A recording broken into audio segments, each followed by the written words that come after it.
Good morning, everyone. It's Caitlin. Welcome back to my NaNoWriMo 2019 daily vlogs. Today is day 7. Today's spirit jersey is millennial pink. Today's mug is still Hocus Pocus Party Potion because it's still spooky season for me. Today's tea is Twining's Medley of Mint, which, really recommend if you like mint. It's very minty, which I guess is what the name implies. So yesterday I wrote during a live write-in on YouTube. I wrote up to 11,294 words. I'm over the minimum goal that Nano recommends because I believe it's 10,002 words for day 6. So I'm doing great. But today, before I jump back into writing, I wanted to tell you what my book is about, because I feel like it's more interesting to watch somebody's writing journey if you know kind of what they're writing. So my book is a young adult fantasy. It is not high fantasy. It is not high fantasy because I'm terrible at writing high fantasy. Middle school / high school Caitlin, who was obsessed with Lord of the Rings, definitely tried her hands at it, but it wasn't great. It's not my forte. So yesterday I described my writing as a multiverse. So basically what that means is I've created my own magic system and my own histories, and I have plotted out 6 different series that all exist within this universe, but in different eras of time. So I have a girl in late 18th century colonial America. I have a girl in the Regency era, I have a girl in the Victorian era, a couple girls in the modern era. Lucy is my first heroine, and her book takes place in, here's the thing, she's not quite in a specified time, but the strongest inspiration for this time period is the Tudor court. Basically, I was watching the Tudors and I was like, oh man, what if it was the Tudors, but like with fairy tales? Well, that's kind of how Lucy came to be. Lucy's era is that nebulous fantasy world that you get in fairy tale retellings, where it feels distinctly old-fashioned and distinctly historical, but you can't pinpoint like, oh my gosh, wow, what a great portrayal of the 15th century. So it could be somewhere in that historical era. I would pinpoint her around the Tudor court era, like she's around like the Renaissance. However, because this is a made-up fantasy kingdom, rules aren't exactly precise. I'm not following exact historical examples.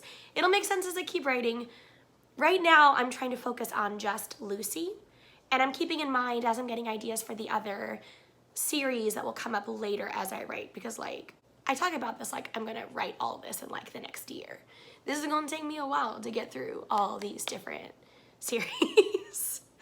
I'm just thinking ahead, and as I get ideas for the other girls, I'm writing down notes for their books and notes on how Lucy's story will affect them, since Lucy is the first character that really kind of kickstarts this multiverse.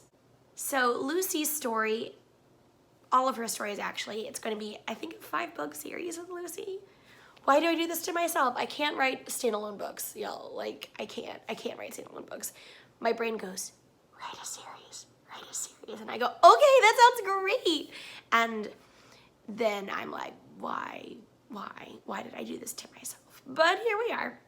So the stories in Lucy's series are all loosely based off of fairy tales. I'm kind of pulling inspiration from fairy tales, so they're not direct beat by beat retellings of specific stories, but I'm using a lot of motifs and a lot of elements of those stories and incorporating them into Lucy's book.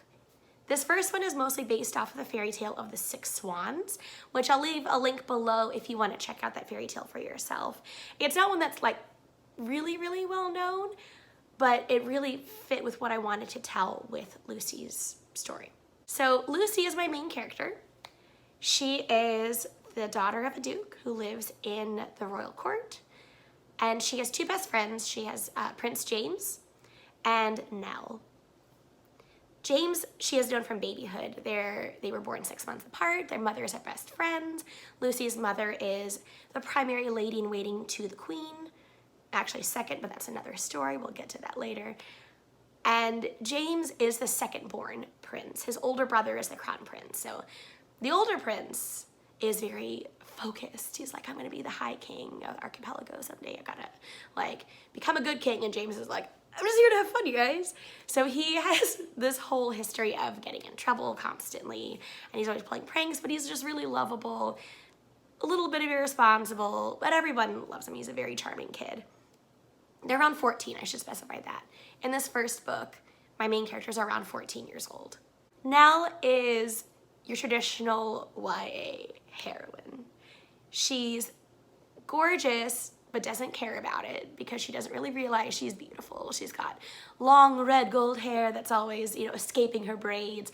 She prefers wearing boys' clothes. She wants to grow up to be a knight. She doesn't want to do anything girly or princessy. For Nell, my first mental picture was Erin from Robin McKinley's The Hero and the Crown. Nell is cut from a very similar cloth, but Nell is a little bit more awkward. Nell is very just loud and outspoken and silly, and she just wants to have fun. So she and James get along really, really well. They get along like a house on fire. Like literally they're always like, let's go pull this prank, and causing mischief or running around the castle. Nell's father is the captain of the Royal Guard, which means Nell has grown up in close proximity to James and Lucy, but she is of a lower rank than them.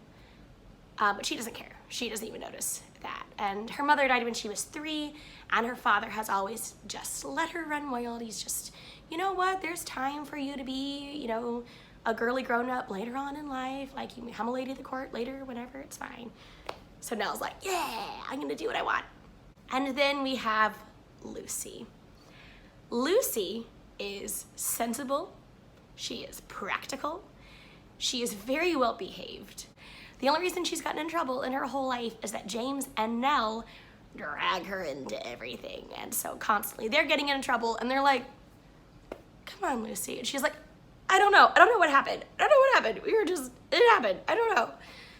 She has been raised painfully aware of her rank in the court.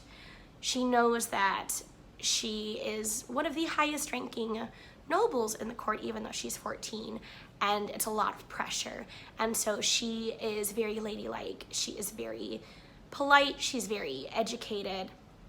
And she's also growing up a little bit faster than James and Nell. So she's sort of in that, Wendy Darling leaving the nursery stage. Like, she's already gone, and James and Nell are still playing, pirates in the nursery. And so this story is her growing up, but at the same time, it's her learning about magic. Because in this society, magic is not exactly illegal, but it's highly frowned upon. It is extremely regulated. Magical artifacts have been locked away. There are rules in place, there are laws in place. Primarily, women are not allowed to use magic. So Lucy has grown up in this kingdom that has magic and knows nothing about it. She can recite to you all the laws about why it's illegal and the history of why it's illegal. She knows nothing about magic itself. So you can guess, in the course of this story, she needs to learn magic. She needs to get in trouble herself. She needs to save her friends, because of course James and Nell are going to get into horrible scrapes, and it's going to be up to Lucy to rise to the occasion, to become her own person, to realize who exactly she is, whether she's a lovable troublemaker like her friends, or if she's a refined lady of the court, because really she's neither. She feels pressured to be one or the other, mostly pressured to become a polite lady. But she's trying to find who exactly she is, and magic is gonna tie into that. And it's gonna be fun to watch this sweet little princess breaking laws and her just panicking about it. It's gonna be a good time. So that is the general idea of what my series is about. This book specifically, I'm not going to go into too much detail because I am hoping to publish this book, whether it's traditionally published, self-published, boutique published, whatever. I would just love to see this book published. So I'm not going to give too many details other than that general overview of what the series and my 3 main characters look like. I really hope that got y'all excited. I hope that you will follow along on my YouTube channel, see how the story grows and develops and how much writing I can do. And speaking of which, that's what I'm going to do now. It's a little bit after 11. I work at 3:30 again, so I'm gonna sit down and I'm gonna write and see what happens and see where Lucy's story takes me. Right now, Lucy, James, and Nell are running through the castle at 2 in the morning, trying to stay hidden from guards. So as you can tell, it's going very well for them. At least for James and Nell, they're having a great time, and Lucy's like, oh my god, you guys, I can't see in the dark, slow down. Oh my god, we're gonna get caught. So like, it's pretty fun. I'll be back later with an update of how that writing went. A small update. I'm watching Ghostbusters, and Shane ate my Halloween candy. I had 2 bags of Not So Scary Trick-or-Treat candy. Shane ate all the good stuff out of it, namely Twix bars, Milky Ways. I'm upset. So hopefully he'll get me some more candy. I made him feel kind of bad, but I was like, why did you eat it? Anyway, back to writing. Update, 626 words. Haha. Lilo and Stitch joke. Also, Shane is forgiven. He brought me candy. So, I definitely have too much sugar today. That's okay. So I need at least 1,040 words to go. Something around that. Math is hard. I need more words, but I'll do that at work. Just made it to work. I'm running a tiny bit behind where I'd like to be because I had to stop and pick up my prescriptions at the place behind Epcot, but it's okay. I'm heading to work. I'm gonna catch up on more author tubes since I'm backstage again today. And I'm gonna check back in when it's dinner break time, see how much writing I can get done.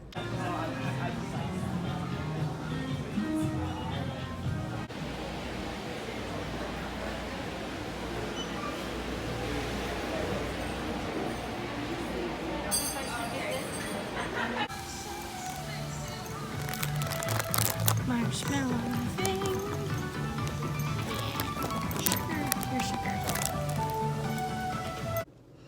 Hey y'all, it is a little bit after midnight again. I just got off of work again. And I wrote 1,399 words today. So I am under my goals, but that is okay. I still have time to catch up, and that's not too far off. Like 300 words, a little less than 300 words, that's not too bad. I can probably add that in tomorrow. However, tomorrow I'm in at 9 o'clock, 9:30, something like that, and then I'm not off till 6. So writing is going to be difficult, not necessarily difficult, it's just going to be harder to make sure that I make the time to write. So I'm going to keep that in mind tomorrow. For right now, I am going to head home. I think I have blue paint on my face somewhere. I got a lot of paint on my face today at work. Oh well, it was all like light blue, and people were like, did you know? And I'm like, well, yeah, I figured I did that to myself. I'm also bringing home a cake pop. It's actually not a cake pop. It's a marshmallow dipped in chocolate frosting and covered in sprinkles. Because today was the cast preview for the Christmas tree trail that they do at Disney Springs, which it's adorable, super, super fun, and Santa Claus is there. So at 5:30, one of the senior artists was like, y'all, we're gonna go take our annual picture with Santa Claus. So we all got up and we took a picture with Santa and then went back to our desks. It was really fun. I really love this department. But yeah, thank you so much for watching. I hope you enjoyed learning about what my book is about. If you have any questions, feel free to ask me below, whether it's about my book, about writing something you want to see me make a video about, because I don't know. I'm up for trying pretty much anything in these Nano videos. I would like to thank the people who commented, and that is Anthazar, Sleepy Sampai, Winter's Robin, and Claudia, my sweet baby Claudia, which if you watched my first 3 Nano videos that involved me performing an Evil Dad, Claudia was my Linda. And she's the real life person watching my videos right now, which is a little bit, like, it's not awkward, but it's also like, oh, someone I know is watching this. Okay, but Claudia's amazing. I just want to shout out Anastasia Kettlewell because I forgot to give her a shout out yesterday. So thank you so much for watching. Please like, subscribe, comment, all that good stuff. And I keep forgetting to mention this. If you want to follow me anywhere on social media, I am the Metaphor Girl everywhere. Literally everywhere. Just look for the Metaphor Girl. It's going to be me. There are links in the info box below. But for now, I'm going to head home, and I will see y'all tomorrow. Hope your Nano project is going great. Bye.